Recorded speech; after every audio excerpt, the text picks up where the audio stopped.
My son didn't even look me in the eye when he told security to escort me out. That's the line that still wakes me up at night sometimes. Not the part where he raised his voice. Not the part where the guests turned to stare. Not even the humiliation of being dragged across the polished hotel hallway like some uninvited troublemaker. No. It was the way he wouldn't meet my eyes. Like he was ashamed of me. Like I was some stain on a white rug. People talk about heartbreak like it's always loud, screaming, shattering glass, someone running into the rain. But when your own child cuts you out of their life with a single gesture, it's quiet. Too quiet. That morning, I stood outside the hall where his wedding was taking place, holding the little cream-colored envelope that served as my invitation. It was wrinkled now from how tightly I'd held onto it, proof that I belonged there. Proof that someone had once wanted me in their life. The floral decorations smelled of fresh lilies, mixed with a faint scent of hotel furniture polish. I could hear soft laughter from inside, the kind that drifts out from a room full of people dressed in their best clothes, people ready to celebrate love. I took a slow breath, smoothed down my navy blue dress, a simple, modest gown I'd sewn myself 2 months before. I'd saved a little money each week to buy the fabric, a soft flowing material that reminded me of the dresses older church women wore on Easter Sunday. My hands trembled against it. My son, Emmanuel, my only child, was getting married. And no matter the distance between us these last few years, I still believed this day would bring us closer again. When I stepped into the hall, the cool air conditioning kissed my skin, calming me just a little. People were already seated. The bridesmaids were lined up near the front, their rose gold dresses shimmering under the lights. The groom sighed. Well, it wasn't much of a sigh. Only 3 or 4 people sat there, mostly strangers I didn't recognize. That should have been my first clue. But I was too excited, too nervous, too hopeful to let anything bother me. When Emmanuel finally appeared at the front, tall, handsome, broad-shouldered, I felt that swell of pride that only a mother can understand. That look at what I raised feeling. I smiled, so wide my cheeks hurt. But then I saw her. His bride, Clara. She was gliding down the aisle in a fitted white lace gown, the kind that clings and glitters. Her makeup was flawless, her hair in loose Hollywood curls. She didn't look at me either, not once. Not even that polite nod people give. Instead, as soon as her eyes drifted over me, something in her expression flickered. A tightening, a pinch of irritation, displeasure. She leaned in and whispered something in Emmanuel's ear, something so subtle, so quick, that I almost convinced myself I imagined it. But I didn't, because not 2 minutes later, right before the officiant asked everyone to settle, Emmanuel looked past the guests, past the bridesmaids, past the flowers. And he saw me. Really saw me. His expression shifted from surprise to discomfort to something I still don't have the right word for. He stepped away from the altar for a moment and motioned to one of the venue's security officers. From where I was standing, I could see the lines around his mouth tighten. His jaw clenched. His shoulders stiff. A mother learns to read her child's face long before she teaches them to read a book. Something was wrong. The guard approached me with that professional, too soft smile they use in expensive hotels. "Ma'am," he whispered, leaning in, "the groom has asked that you step outside." At first, I laughed. Truly. A quick, nervous laugh, like he'd made a mistake. "Step outside?" I whispered back. "No, there must be some confusion. I'm the groom's mother." He gave me a look that made my stomach drop because it was full of pity. "Yes, ma'am." And that's why he asked for discretion. Discretion. Another word that still stings. I turned to Emmanuel, searching his face. He still wouldn't look at me, not fully. He kept glancing toward Clara, as if waiting for her approval. My son, my baby boy, taking instructions like a scared child. "Emmanuel," I called softly, my voice cracking like old wood. "Please, what's going on?" He didn't speak. Just nodded once at the guard. A confirmation. My throat burned as I shook my head. "Son, don't do this. Not on your wedding day. Not to your mother." Still nothing. And so, I was escorted out. Past people whispering, past dresses brushing my ankles, past a little boy who gasped, "Did she do something bad?"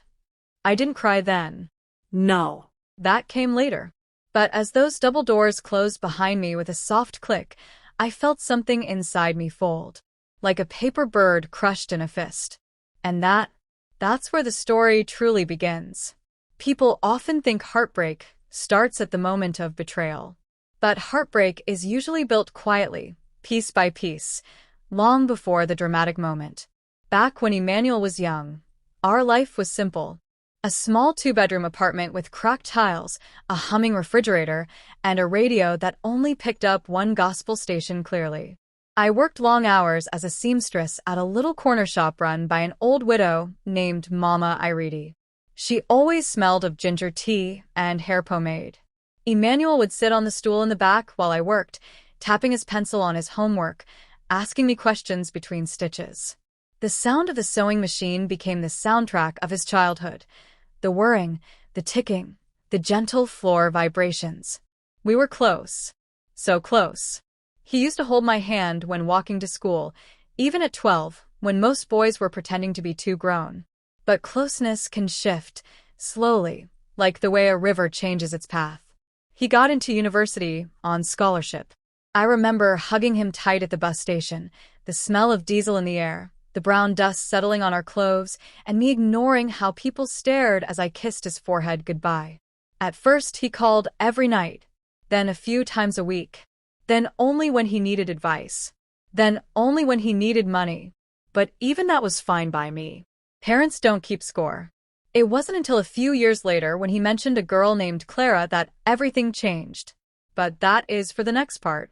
Clara entered Emmanuel's life like a quiet wind, soft at first, barely noticeable, the kind of breeze you don't think twice about. But you only realize later that it was blowing your whole world in a different direction.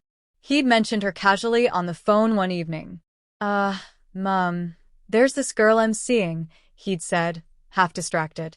I heard the clinking sound of cutlery in the background, like he was eating at a restaurant. "She's studying business. Very smart. Very polished." Polished. That was the word he used. Not kind. Not thoughtful. Not funny. Polished. I smiled anyway, because that's what mothers do. "Oh, that's good, my son. What's her name?" "Clara." "Does she treat you well?" There was a pause so brief, most parents might miss it, but I didn't. "She's particular," he finally said. "But she has big plans. She pushes me." Pushes me. Another phrase that sat strangely in my chest. Still, he seemed excited about her. And for me, that was enough to bury any tiny discomfort curling at the edges of my mind. A few weeks passed before he brought her home for the first time. It was a Sunday afternoon, the kind where the sun feels gentle and the breeze smells of dust and fried plantain from the neighbor's kitchen. I'd cooked jollof rice, grilled chicken, and made a small pot of peppery fish stew, dishes Emmanuel loved since he was a boy. I heard their footsteps outside the door before they knocked. Emmanuel's heavy stride and a lighter, slower one beside him, like someone who walked always mindful of how they looked while walking. When I opened the door, Clara was even more polished than he had described. Perfect hair, perfect makeup, perfect posture, a smile that didn't quite reach her eyes. She wore a beige silk blouse tucked neatly into high-waisted trousers and carried a delicate perfume, something floral but sharp, like roses dipped in vinegar. "Mummy, this is Clara," Emmanuel said, sounding proud. I stepped forward, smiling warmly. "It's so nice to finally meet you." She hesitated, just a half-second, before giving me a small hug. It was the kind of embrace people give when they don't want to be touched but want to seem polite. Her arms didn't fold around me. Her body hardly leaned in, but I pretended not to notice. When we sat at the dining table, I offered her food. "Oh, thank you," she said with a tight smile. "But I don't really eat starch." I blinked. Starch? Yes. Carbs. Rice, bread, yam, all those things. She waved a manicured hand. "It's bad for the skin." Emmanuel laughed nervously. He kept glancing between us, like waiting to see if something would explode. I forced a chuckle. Well, we all have our preferences. I also made stew. Actually, she cut in, I brought my own meal. My eyebrows lifted before I could hide it. She reached into her designer handbag and pulled out a small glass container. Inside was a salad, so tiny a rabbit would still be hungry afterward. Emmanuel avoided my gaze. I didn't comment. I just served food to myself and my son, trying not to let the silence settle too heavily. Throughout the meal, Clara kept studying my home. Not admiring. Studying. Her eyes drifted across my worn curtains, the scuffed dining chairs, the framed photos on the wall, some faded from age, some crooked from being adjusted too many times. At one point she asked, "Do you plan on renovating this place?" I paused with my spoon halfway to my mouth. Renovate? Yes. It's a bit old-fashioned. She gave a smile, as if that softened the blow. But it has potential. I looked over at Emmanuel. He gave me a tight, apologetic half-smile, the kind children give when their friend misbehaves at someone's house. It was then I felt the first quiet pang, something small, something easy to dismiss, but something real. A shift. A warning. Still, I forced myself to stay open, to stay hopeful. When they left, I hugged Emmanuel and told him I was happy he found someone. He hugged me back, but not the way he used to. His arms felt stiff, like he was holding something back. Or protecting something. Maybe both. The months that followed brought more of those small, unsettling moments. Clara never came empty-handed, yet somehow every gift she brought carried a silent message. A set of more modern plates. A neutral-colored curtain to brighten the room. A candle that smelled nothing like home. It was as if she was trying to redesign my life, piece by piece. One day, she commented on the framed picture of Emmanuel and me from his high school graduation that hung in the living room. "Oh, this one?" she asked lightly, picking it up. "Do you ever plan to get a new photo? This is very sentimental." "Is that a bad thing?" I replied gently. She smiled. "Well, Emmanuel isn't a boy anymore. He's different now. More mature." The way she said it, almost dismissive. As if everything from his past, including me, was something he needed to grow out of. I didn't argue. But inside me, another small piece shifted. The real alarm came the day Emmanuel stopped answering my calls. At first I assumed he was busy. Then maybe tired. Then maybe stressed. But when maybe turns into weeks, a mother knows something is wrong. I finally sent him a short message. "My son, I haven't heard from you. Just checking if you're all right." He replied 2 hours later. "I'm fine, Mum. Clara says I need to be more focused. Less distracted." Distracted. By me. As if the woman who raised him, fed him, prayed for him, fought for him, was some kind of interference. I sat on the edge of my bed that night, staring at my phone, feeling something sink deep inside me, like a stone dropped into a well. I tried to convince myself that it was temporary. That relationships often create distance. That maybe Clara just wanted more of his time. But there's a difference between distance and erasure. And I didn't understand that fully. Not until the day I learned he was engaged, from someone who was not my son. I remember the day I found out my son was engaged. Not because he told me. Not because he called. Not even because he thought of me in passing. No. I found out from a woman I barely knew, another parent from my church, someone whose daughter had attended university with Emmanuel. It was a Tuesday afternoon, the kind where the sun feels lazy and the air hums with that mix of dust and distant car horns drifting through the open window. I had just settled down with a cup of ginger tea, letting the steam warm my face, when my phone buzzed. "Auntie May," the woman said brightly. "Congratulations, OO." I blinked. "On what?" You haven't heard? Emmanuel. They said he proposed to that fine girl of his. What's her name again? Clara. The world around me stilled. The hum of the fan, the noise from the street, even the warmth of the tea in my hand. All of it paused. I swallowed. Engaged. Yes, now. They posted it on Instagram. Beautiful ring. Very big. You should be so proud. I managed a polite laugh, something brittle and hollow. Thank you, my dear. I'll check on him. When I ended the call, my hand was shaking so badly I had to set the cup down before it slipped. Engaged. My only son. And he hadn't said a word to me. That was the moment, the exact one, when something cold began to settle in my stomach. Not anger yet, just a numbness. A question that pressed against my ribs. Why didn't he tell me? For hours, I sat in that silence, waiting for my phone to ring, waiting for a message to come through. Nothing. By evening, I finally texted him. Emmanuel, I heard some news today. Please call me. No reply. An hour passed. Then 2. Then 5. At 11:42 p.m., my phone beeped. Sorry, Mum. It was a busy day. Yes, I proposed. That was all. No excitement. No explanation. No, I wanted to tell you myself.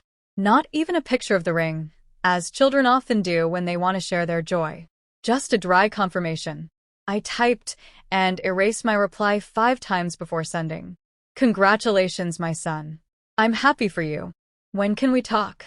The next morning, he finally agreed to stop by. He came alone. Clara didn't accompany him, though I suspected she had a say in everything he did now. When he walked into my living room, he looked different. Not his face, no. His face was the same handsome one I raised. But his demeanor, his posture, something had shifted. He sat on the edge of the couch like a guest, not like someone who'd grown up taking naps there after school. Mum, he said politely, fingers clasped together. I didn't mean for you to find out like that. Then how did you mean for me to find out? I asked softly. He avoided my eyes. A habit I'd started to notice. I was going to tell you this weekend. Emmanuel. My voice came out quieter than I expected. Why didn't you call me first? I'm your mother. His shoulders tensed. Clara said we should keep things private for a while, just until everything is finalized. Finalize, I repeated. He nodded. Wedding plans. Another nod. I inhaled slowly, letting the air settle in my chest. My son, am I part of those plans? He hesitated. A hesitation that sliced through me sharper than any blade. Finally, he said, Of course, Mum. You'll be invited. Invited. Not included. Not involved. Not consulted. Invited. The same way a distant relative is invited. I forced a smile and reached for his hand. Emmanuel, listen to me. Marriage is a beautiful thing. I want you to be happy, but you must remember where you come from. Family is not a decoration you bring out only when it looks good. He flinched slightly, guilt flashing through his eyes for a split second. Then it was gone. Mum, he said quietly, Clara thinks. There it was. That phrase again. Clara thinks. She thinks it's better if we keep things simple. Just close friends. Her family. A few work people. I waited. And, of course, you too. The pause before you was long enough for me to walk through, sit down, and build a house in. I placed my hand over my chest, as if steadying something inside me. Emmanuel, is there a reason she doesn't want your family there? He looked uncomfortable. It's not like that, Mum. How is it then? He rubbed his forehead. Clara grew up very differently. Her family is organized. Everything is elegant. She just wants things to match her vision. Match, I repeated.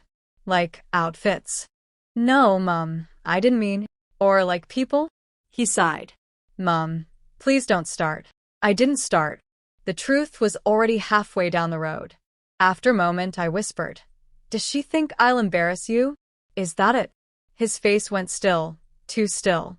And that silence told me the answer before he could form a single word. I never said that, he murmured. But she did. He didn't respond. Instead, he stood up too quickly and paced a little. Look, Mum, you'll be there. I promise. And we'll take a picture. A nice one. Clara said she doesn't mind a small one with you after the ceremony. A small one. After the ceremony. Not during. Not with the families. Just a little afterthought, like smoothing an edge to keep people quiet. The cold inside me deepened. He hugged me goodbye before leaving, but it wasn't the kind of hug that warms your bones. It was the kind given out of obligation, a gesture performed so the other person won't say they didn't try. When the door closed, I sat back down slowly, staring at the spot where he'd been. Something in my spirit whispered, "This girl is trimming him away from you piece by piece." I didn't want to believe it, but deep down I knew. I tried to let it go. I tried to stay hopeful. I tried to trust that my son would never let someone erase me. But hope is a fragile thing. And it broke completely the night I overheard a conversation, not meant for my ears. It happened on a Friday night, one of those evenings when the air feels thick with rain that refuses to fall. I wasn't looking for trouble. I wasn't even thinking about Emmanuel or Clara that evening. But some truths don't wait for permission. They slip into your life uninvited, like a draft through a cracked window. I had gone to the shopping plaza near my home to buy thread and new scissors for work. My sewing machine had been giving me trouble all week, and I needed to replace a few items. As I walked past the small cafe in the plaza, the one with those rickety outdoor tables and the loud generator humming behind it, I heard Emmanuel's voice. He was sitting at one of the tables, his back to me, talking to someone on the phone. I paused. My mother's instinct tugged me closer, though I knew better than to eavesdrop. But something in his tone, something sharp and frustrated, made my heart thump against my ribs. I took a few quiet steps closer, staying behind one of the potted plants so he wouldn't notice me. "Clara, please," he was saying, rubbing his forehead. "I don't understand the problem." A low crackling came from his phone. Her voice, though I couldn't hear the words clearly. But her tone, it was cold, like ice in a glass. "No, she won't embarrass me," Emmanuel said defensively. "She's my mother." He paused, listening. Then he sighed deeply. "No, I can't uninvite her. She's already expecting to come." My breath caught. Uninvite? My hand automatically reached for the edge of the wall beside me, steadying myself. "Clara, it's not that simple," he continued. She raised me. "This isn't some random person we can cut out because her dress won't match the theme." My mouth fell open slightly. Her dress? The theme? Was that what all this was about? I pressed my palm against my chest, my heart thudding painfully. Clara's voice rose through the phone. Louder now. Sharp, relentless. Emmanuel flinched. "Stop saying that. She's not low class. She just lives differently." My eyes stung. Low class. The words felt like a slap. He lowered his voice, glancing around even though he didn't see me. "Look, if it's about the pictures, we can figure that out. Maybe she can come to the reception but sit, I don't know, somewhere at the back."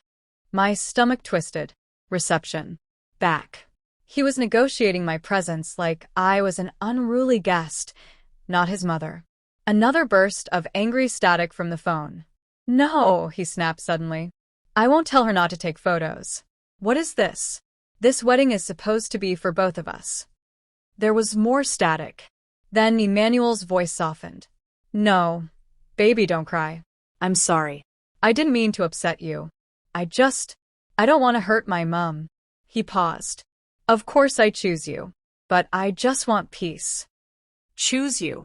The final nail pushed itself silently into my heart. I stumbled back from the wall, one hand covering my mouth. My vision blurred as tears gathered, but I blinked them back fiercely. I didn't want him to see me. Not like this.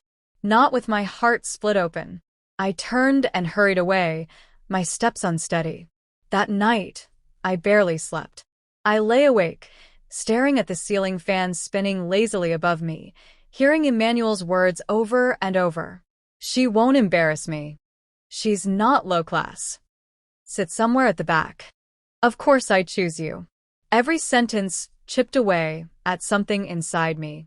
Still, despite all I had heard, I stayed quiet. Because a mother learns to swallow pain for the sake of her child. The next major sign came a few weeks later, the day I found the wedding website. I wasn't searching for it.